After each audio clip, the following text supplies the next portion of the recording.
Have you ever been reading the Gospels and come across a list of names that seem familiar, yet you can't quite place them? You're not alone. The Bible is filled with fascinating characters, but some, especially the women who follow Jesus, can be a bit confusing. Today, we're going to unravel a common biblical puzzle. Who exactly are Mary, the mother of James, and Salome? These names often appear together, especially during the most critical moments of Jesus' life, his crucifixion and resurrection. But who were they, and why are they so important? Stick around as we dive deep into the scriptures, piece together historical clues, and uncover the identities of these faithful women who stood by Jesus until the very end. Let's start with the big picture. All four Gospels mention a group of devoted women who followed Jesus from Galilee all the way to Jerusalem. They weren't just casual followers. They were part of his inner circle, providing financial support for his ministry and serving him along the way. When most of the male disciples fled in fear after Jesus' arrest, these women remained. They were witnesses to his crucifixion, his burial, and most importantly, they were the very first witnesses to his resurrection. Their presence is a powerful testament to their courage, loyalty, and unwavering faith. Now, let's zoom in on the specific names. In the Gospel of Mark, chapter 15, verse 40, when describing the crucifixion, it says, "There were also women looking on from a distance, among whom were Mary Magdalene, and Mary the mother of James, the younger, and of Hoseas, and Salome." A few verses later, when Jesus is buried, Mark mentions Mary Magdalene and Mary the mother of Hoseas watching where he was laid. Then, in the very next chapter, Mark 16, verse 1, we read, "When the Sabbath was past, Mary Magdalene, Mary the mother of James, and Salome bought spices, so that they might go and anoint him." So, right away, we have three key women. Mary Magdalene, another Mary who is the mother of James and Hoseas, and a woman named Salome. We're going to focus on the second. Let's start with Mary, the mother of James and Hoseas. This is where things get interesting, because there are a lot of Marys in the New Testament. We have Mary, the mother of Jesus, Mary Magdalene, Mary of Bethany. It's easy to get them mixed up. This specific Mary is identified by her sons, James and Hoseas. To avoid confusion, scholars often refer to her as Mary, the other Mary, a name that comes from Matthew's Gospel. So, who was she? The most common and widely accepted theory is that this Mary was the wife of Clopas, also sometimes spelled Cleopas. How do we get there? We need to compare the different gospel accounts of the crucifixion. Let's look at the Gospel of John. In John 19, verse 25, it says, "Standing by the cross of Jesus were his mother and his mother's sister, Mary the wife of Clopas, and Mary Magdalene." Now, let's put the lists. So Mark's list includes Mary Magdalene, Mary the mother of James the younger, and Hoseas and Salome. Matthew's list is similar. Mary Magdalene, Mary the mother of James and Joseph, and the mother of the sons of Zebedee. John's list is a bit different. Jesus' mother, his mother's sister, Mary the wife of Clopas, and Mary Magdalene.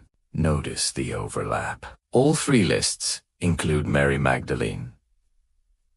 Now, let's look at the other women. Matthew mentions the mother of the sons of Zebedee. Mark mentions Salome. Many scholars believe these are the same person, which we'll get to in a moment. This leaves us with Mary, the mother of James, and Hoseas from Mark and Matthew, and Mary the wife of Clopas from John.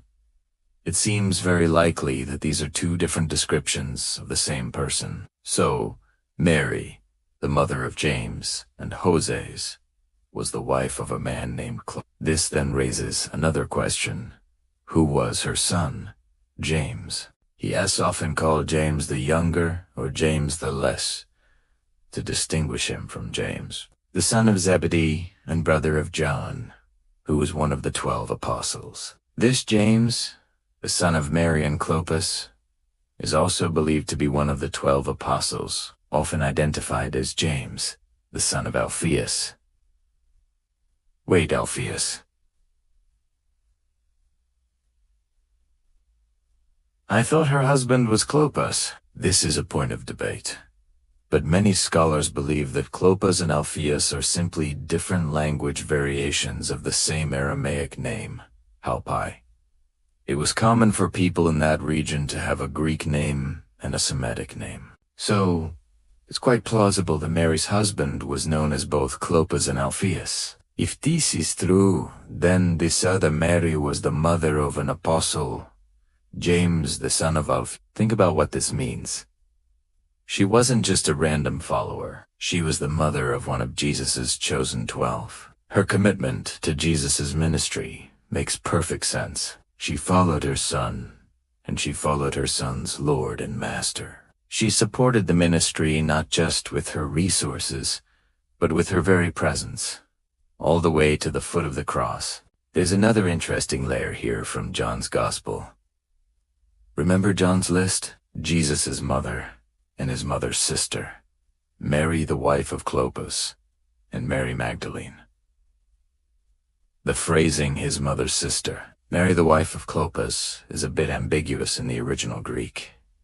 It could mean two people, his mother's sister and Mary the wife of Clopas, or it could mean one person, his mother's sister, who is Mary the wife of Clopas. If it's the second option, then this other Mary was the Virgin Mary's own sister. This would make her Jesus' aunt, and her sons, James and Jose's, would be Jesus' cousins. This tradition is very old, dating back to the 2nd century. This would explain the deep family bond and why she was so steadfast in her devotion. She was not just a disciple, she was family.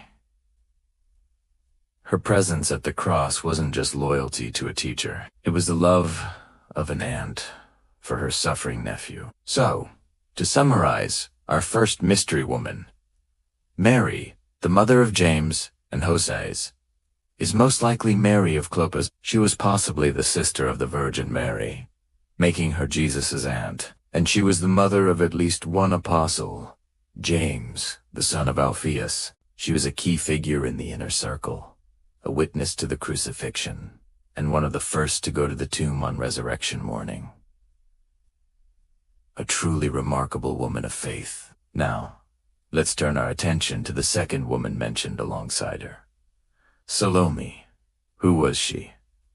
Let's go back to our gospel comparison. Mark's list: Mary Magdalene, Mary the mother of James and Joses, and Salome. Matthew's list: Mary Magdalene, Mary the mother of James and Joseph, and the mother of the sons of Zebedee. If we assume the first two women in both lists are the same people, which is a very safe assumption, then it stands to reason that the third person on each list is also the same. This means Salome is the mother of the sons of Zebedee. And who were the sons of Zebedee? They were none other than two of Jesus' most prominent apostles, James and John. This is a huge revelation.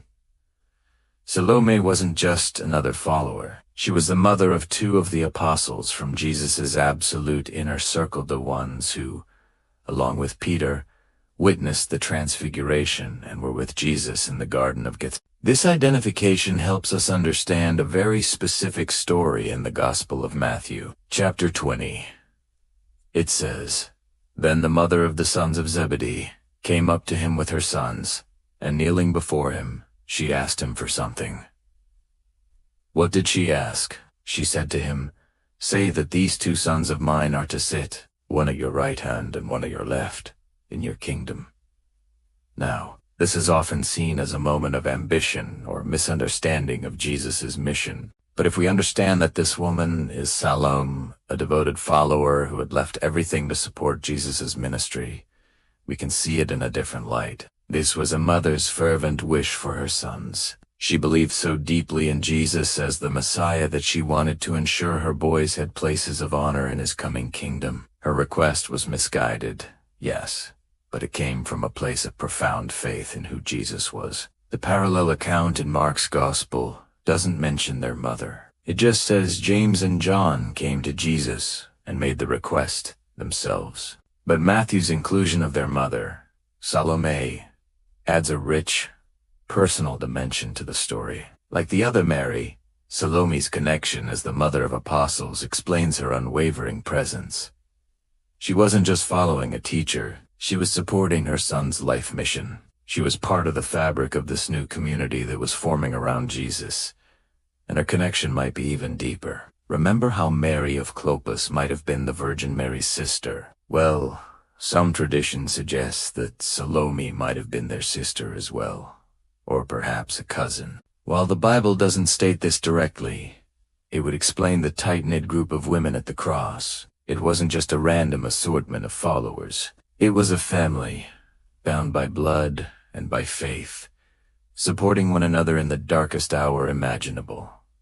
So, let's trace Salome's journey. She was there with her sons James and John when Jesus called them away from their father Zebedee's fishing business by the Sea of Galilee. She likely joined the group of women who traveled with and provided for Jesus and the disciples. She witnessed his miracles and heard his teachings. She made the bold, if mistaken, request for her son's glory. And then she followed him to Jerusalem. She stood at a distance and watched him die. And then, on that first Easter morning, she joined the two Marys. Mark 16:1 tells us, Mary Magdalene, Mary the mother of James, and Salome bought spices so that they might go and anoint him. This act itself is profoundly significant. They weren't going to the tomb expecting a resurrection. They were going to perform a final act of love and respect for their dead Lord. They were going to anoint his body, a customary Jewish burial practice that they could incomplete because he was buried in a hurry before the Sabbath began. Their grief was real, but their love was stronger. They faced the danger of being associated with an executed criminal and the practical problem of a heavy stone sealing the tomb, all to perform this one last act of devotion. And because of that devotion, they became the first evangelists. They were the first to hear the angelic announcement. He is not here. He is risen. They were the first to be commissioned to go and tell the other disciples the good news. So, when we ask, who are Mary, mother of James, and Salome, the answer is far richer than just a couple of names on a list. They represent the heart of discipleship. Mary, the mother of James, was likely Jesus' aunt, the mother of an apostle.